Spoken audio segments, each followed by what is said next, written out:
Historians are storytellers, custodians of the past, repositories of collective memory, poetic interpreters of what it is to be human.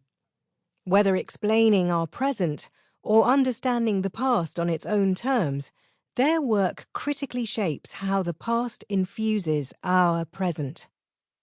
Apart from this somewhat numinous role, their work also has the power to shape our future by informing debates on subjects like the war on terror, gun control, race, women in science, immigration, and so on. Despite this policy relevance, however, their work so often casts a critical light on the current political order that policymakers often willfully ignore it. While we might continue to strain after a world of policymakers well informed by history, the historian's more potent role in public debate is perhaps in speaking to the public, so that people may exert pressure on their elected representatives. This has not always been the case, however. For much of the modern period, historians have not been critics, but abettors of those in power. History, rather than, say, economics, was considered the ideal course of study for a young man with political ambition. This was the culture depicted, critically, in Alan Bennett's award-winning play set in the 1980s, The History Boys, 2004. It was a time when history was understood to be about great men, and its study the ideal preparation for young boys aspiring to be great men.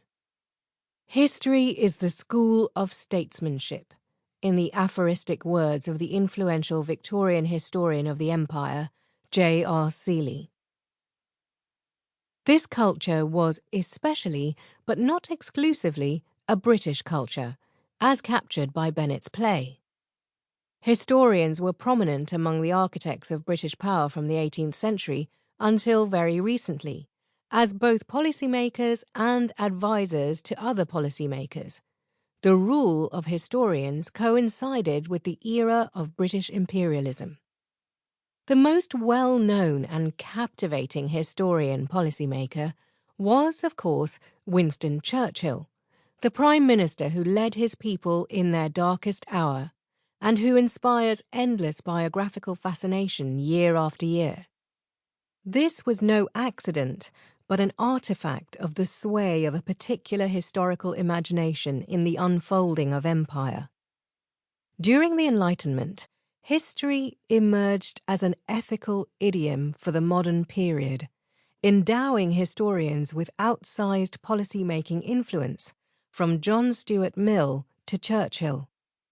The narrative of the British Empire is thus also a narrative of the rise and fall of a particular historical sensibility.